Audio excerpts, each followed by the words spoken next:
Imagina que você saiu de casa com uma missão: comprar uma garrafa de vinho. Mas ao se deparar com mais de 200 opções nas prateleiras, surgem dúvidas. Qual uva escolher? Qual país? Qual é um preço justo? Hoje eu vou te ensinar a comprar vinho com mais confiança, te indicando o caminho para fazer melhores escolhas e ter uma experiência mais agradável com a bebida. Pega a sua taça e bora pro vídeo. Oi, eu sou Fernanda Bueno e você está na Escola do Vinho. Hoje nós vamos encarar o monstro da prateleira juntos. Quem nunca chegou ao supermercado, olhou para aquelas centenas de rótulos e pensou: e agora? Entre tantas opções, parece difícil escolher aquele vinho ideal e que na maioria das vezes será servido em uma ocasião especial. Ou seja, você não tem muitas chances de errar, até porque nesse caso, errar significa gastar dinheiro à toa. E não tem nada mais chato do que gastar dinheiro com comida ou bebida ruins, não é mesmo? Por isso que neste vídeo eu vou te dar 6 conselhos práticos para você comprar vinhos com confiança e acertar na escolha. Se você gostou desse tema, já deixa o seu like aqui no vídeo, se inscreve no canal, clica no sininho, marca ali ativar todas as notificações para você receber um aviso dos nossos novos conteúdos. Lá está você, diante da prateleira monstruosa com centenas de vinhos. O primeiro passo para vencer essa guerra é entender como o estabelecimento que você está organiza os vinhos nas prateleiras. Muitos lugares hoje em dia têm até espaços exclusivos para os vinhos e diversas lojas, restaurantes e supermercados organizam suas gôndolas de formas diferentes. Então, para você não ficar mais perdido ou perdida na hora de escolher o vinho ideal, eu vou te explicar aqui algumas das principais maneiras que os estabelecimentos comerciais utilizam para organizar as suas prateleiras. Provavelmente esse é o tipo de organização mais comum nas prateleiras dos estabelecimentos, onde as gôndolas são separadas por bandeirinhas de diversos países. Tenho certeza que você já deve ter visto esse tipo de organização, né? Nesse sistema, os vinhos estão organizados de acordo com a sua região de origem, ou seja, os espanhóis, os franceses, os brasileiros, os chilenos, os argentinos e etc. Essa divisão é feita assim porque cada país tem um ambiente diferente e isso aporta características peculiares para cada variedade de uva e, consequentemente, estilo de vinho. Se você quer entender esse conceito mais a fundo, eu sugiro que você assista a este outro vídeo onde eu te explico sobre terroir, que é o conceito por trás dessa divisão. Outra maneira de organizar as prateleiras dos vinhos em um estabelecimento comercial é pela variedade de uva. Essa pode até não ser a forma mais comum, mas facilita demais caso você já tenha uma uva preferida ou esteja procurando por algo mais específico. Então, para caso você se depare com esse tipo de organização nas prateleiras, vai aqui um resumo rápido das principais variedades de uvas de acordo com a cor. Os vinhos feitos com essa uva costumam ser bastante suculentos, aromáticos e com um leve sabor de especiarias. Normalmente são produzidos na Argentina. Costumam ser vinhos mais encorpados e tânicos. A Cabernet Sauvignon é a uva tinta mais plantada no mundo, então praticamente em qualquer lugar do planeta que você estiver, você vai encontrar vinhos elaborados a partir dela. Uva que produz vinhos de cor vermelha escura e profunda, de médio corpo a encorpados, frutados, com taninos médios e levemente apimentados. Tende a elaborar vinhos macios e elegantes com notas de ameixa e cassis, mais frutados do que os Cabernet Sauvignon. É uma uva conhecida mundialmente pelo paladar frutado e aveludado. De maneira geral, elabora vinhos estruturados com muita personalidade, cor intensa e aromas de especiarias e defumado. Uma uva delicada que dá um tom suave e sofisticado aos vinhos tintos. Presente em vinhos tintos bastante encorpados e com taninos fortemente presentes, o que faz com que esses vinhos fiquem melhores com o tempo de envelhecimento. Produz vinhos de corpo médio a encorpados, com aromas de especiarias e ervas e um sabor frutado, e normalmente os seus vinhos são provenientes da Espanha. Aromática e delicada, é uma uva de grande expressão e seus vinhos raramente estagiam em carvalho. De mineralidade expressiva, seus vinhos apresentam boa acidez e sabor levemente herbáceo. É a uva branca mais plantada no mundo, resulta em vinhos elegantes, frutados, normalmente com aroma e sabor de frutas tropicais, algumas vezes passam em carvalho. Outra uva extremamente aromática, seu sabor é inigualável. Essa uva geralmente dá origem a vinhos brancos elegantes e inebriantes. Outra forma comum que os estabelecimentos usam para organizar as suas prateleiras é de acordo com os principais estilos de vinhos existentes. Há muitas variações para categorizar os vinhos, porém de uma forma resumida, podemos classificar os vinhos em 5 grandes grupos principais. O vinho espumante tem como características a presença de borbulhas obtidas através de uma segunda fermentação em um recipiente fechado. Os dois métodos mais comuns de fabricação de espumantes são os chamados de tradicional e o charmat. São produzidos no mundo todo e geralmente seguem os mesmos processos de fabricação e contam com as mesmas variedades de uvas da região de Champagne, que é o vinho referência. São vinhos leves, refrescantes e muito versáteis, ligados a festas e celebrações. Vinhos brancos, de maneira geral, são leves e conhecidos por seu paladar seco e sua acidez refrescante. Quase todos os vinhos brancos devem ser apreciados jovens, quando têm a acidez máxima e os aromas marcantes de frutas preservados. Ou seja, quanto mais jovem, melhor. São uma ótima pedida para dias mais quentes e para acompanhar pratos leves e frescos. A maneira mais comum de se elaborar um vinho rosé é a partir da maceração do mosto junto com as cascas das uvas tintas, mas por um curto período de tempo. Rosés são feitos em todos os principais países produtores e com quase todas as variedades de uvas, tanto brancas quanto tintas. Os vinhos rosés variam de seco a doce no paladar, são vinhos muito versáteis, refrescantes e com um pouco mais de estrutura do que os vinhos brancos.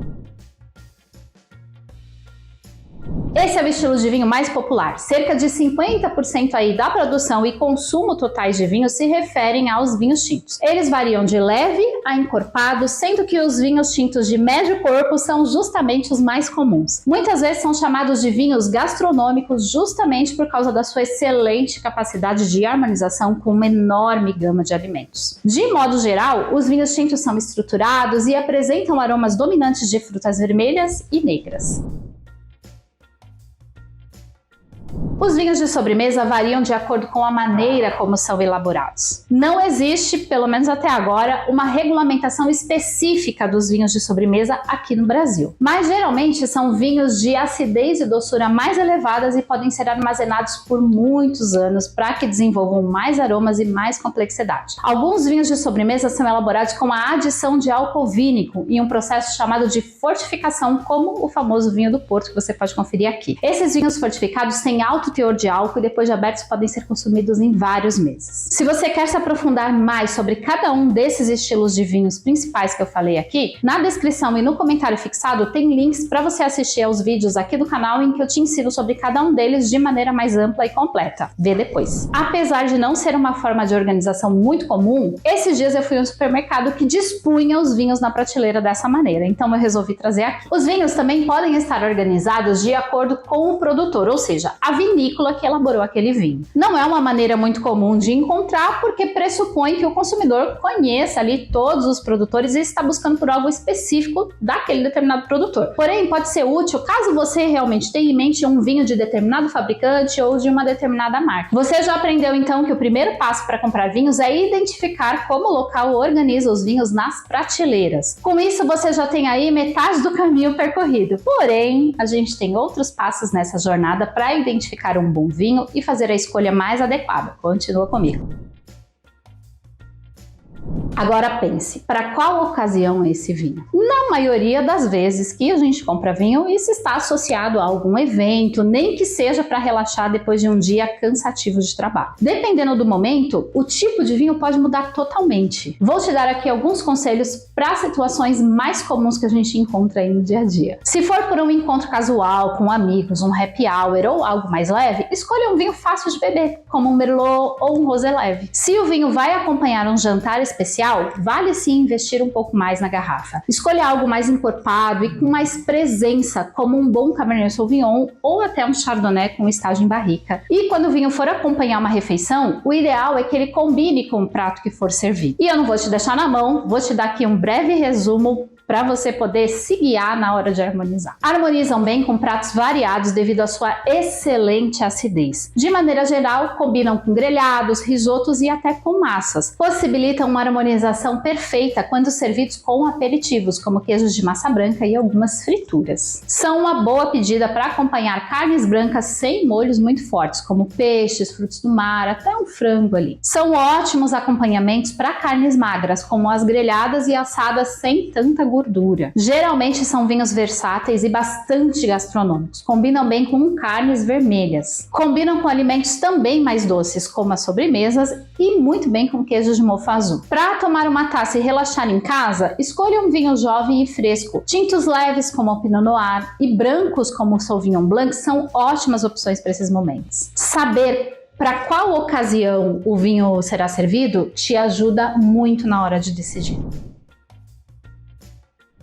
Aqui tem um assunto polêmico, tá? O preço da garrafa é sim um fator importante, pois infelizmente a maioria de nós não tem um orçamento limitado. Mas nem sempre o vinho mais caro vai ser o melhor para o seu gosto. O ideal é equilibrar o custo e a qualidade, especialmente se você ainda está explorando o seu paladar. Geralmente vinhos premiados e de produtores renomados costumam ser mais caros, pois muitas vezes há um grande investimento em campanhas de marketing e de divulgação. E adivinha só quem paga essa conta? Isso mesmo, você. Porém, existem milhares de produtores menores que ainda não conquistaram uma reputação tão renomada, mas que estão produzindo sim bons vinhos e com um preço mais baixo do que aqueles já reconhecidos. Outra pegadinha é que muitas vezes as vinícolas já conhecidas separam uvas especiais, as chamadas uvas premium, para os seus vinhos mais caros e com o restante produzem outros vinhos de outras categorias. Mas como as boas vinícolas também detêm bons processos de produção, boas oportunidades podem surgir nos vinhos mais baratos. Mas também é preciso abrir o olho com relação a vinhos baratos demais. Todo o processo de produção de um vinho, desde o cultivo da uva até o seu engarrafamento, é um processo que exige muita atenção e com muitas etapas que são feitas manualmente. Não tem como você vender bons vinhos aí com preços muito baixos, não tem milagre. Bons vinhos são aqueles feitos de maneira cuidadosa, o que significa investimentos significativos na vinícola, como a contratação de bons enólogos, uma seleção especial de uvas e o armazenamento adequado em locais corretos. Tudo isso, obviamente, encarece a produção, custa dinheiro e o preço é repassado para a gente, né, o consumidor final. Mas a gente pode colocar um parâmetro de preço para guiar uma boa escolha, sim. Existem muitas opções de vinhos entre 50 e 100 reais que são ótimos para o dia a dia, para a maioria das ocasiões, para acompanhar uma refeição, para ocasião formal ou informal e costumam oferecer sim uma boa qualidade. Não precisa gastar uma fortuna para você beber bem, como eu já te expliquei com mais detalhes neste outro vídeo. Estabelecer o seu orçamento e conhecer as vinícolas que entregam qualidade sem cobrar muito é a chave para você fazer uma boa escolha. A maioria das vinícolas tem uma estrutura de linhas para os seus produtos. Linhas de entrada, intermediários e premium. Saber diferenciá-las ajuda a encontrar o vinho ideal para cada ocasião. São acessíveis, simples, ideais para o consumo diário, são perfeitos para quem está começando no mundo do vinho ou para um happy hour, por exemplo. São leves, geralmente muito fáceis de beber, são mais frutados porque não são vinhos que passam por algum amadurecimento ou envelhecimento. Aqui são os vinhos mais elaborados, com um processo de vinificação que inclui muitas vezes alguma passagem em madeira, são ideais para um jantar especial, uma noite de queijos e vinhos. Eles trazem mais complexidade e vão custar ali entre 80 e 150 reais a garrafa. São vinhos elaborados para ocasiões muito especiais. Envolvem um processo de seleção mais rigoroso e geralmente têm grande potencial de guarda. São mais caros, mas entregam sim uma experiência diferenciada para quem busca algo realmente especial. Se você está no começo da sua jornada no mundo dos vinhos, pode começar pelos de entrada e evoluir aos poucos para os outros dois. Assim, você experimenta e descobre seu gosto sem gastar tanto assim. E durante a nossa vida, o estilo de vinho que a gente vai mais consumir durante todo esse tempo são os vinhos intermediários. O álcool do vinho é produzido durante o processo de fermentação. As leveduras consomem os açúcares naturalmente presentes no suco da uva e os transformam em álcool etílico e dióxido de carbono. A graduação alcoólica também é uma característica que diz muito sobre o vinho. Essa é uma informação obrigatória no rótulo e está sempre expressa em porcentagem. Ou seja, se no rótulo tem ali a informação de 11% de graduação alcoólica, então significa que 11% do conteúdo daquela garrafa é de álcool. E isso é importante porque, basicamente, quanto maior o teor alcoólico do vinho, mais encorpado ele tende a ser e mais forte também vai ser o seu sabor. Juntamente com os taninos, a doçura e a acidez, o teor alcoólico define o sabor e a estrutura da bebida. O equilíbrio entre esses 4 elementos é o que garante um vinho de qualidade. Vinhos com graduação alcoólica mais alta, ali 13% ou mais, são mais encorpados, mais intensos, enquanto os com menor graduação alcoólica, de 10 a 12 são leves e frescos. Para os dias mais quentes, escolha vinhos com menor graduação alcoólica. Em um jantar robusto, opte por vinhos mais alcoólicos para poder acompanhar o prato. Para compreender como o álcool influencia o vinho de maneira mais completa e abrangente, assiste esse outro vídeo aqui depois, tá? As regiões mais conhecidas como produtoras de vinhos geralmente possuem um órgão que fiscaliza essa produção. Esses órgãos determinam regras bem rígidas e os produtores que seguem tais regras têm o direito de estampar a informação no rótulo do seu vinho. É como se fosse um selo de autenticidade, comprovando que aquele vinho realmente representa a região e segue as regras determinadas na sua elaboração. Por isso, vale a pena ficar de olho nos vinhos que carregam essas DOs, pois os produtores que seguem direitinho as determinações desses órgãos reguladores produzem, em geral, vinhos de melhor qualidade. São muitas letrinhas e siglas, mas não precisa se preocupar, elas seguem uma certa lógica de acordo com o idioma de origem, conforme você pode ver aqui na tela. Sim, são muitas siglas, mas pode ter certeza que os vinhos que carregam no rótulo uma DO ou uma IP são produzidos com um rígido controle de qualidade. Além disso, você não precisa decorar uma por uma, até porque são várias, em cada lugar do mundo tem uma, e vão muito além das que estão aparecendo aqui. Basta checar no rótulo se existe algum indicativo ou algum selo de controle na produção daquela garrafa. Agora você já está preparado ou preparada para enfrentar o tal do monstro da prateleira e escolher o seu vinho com muito mais confiança. E para fechar, aqui vai um último conselho. É importante que o vinho esteja de acordo com a ocasião. Não há nada mais chato e desagradável do que um vinho fora de contexto,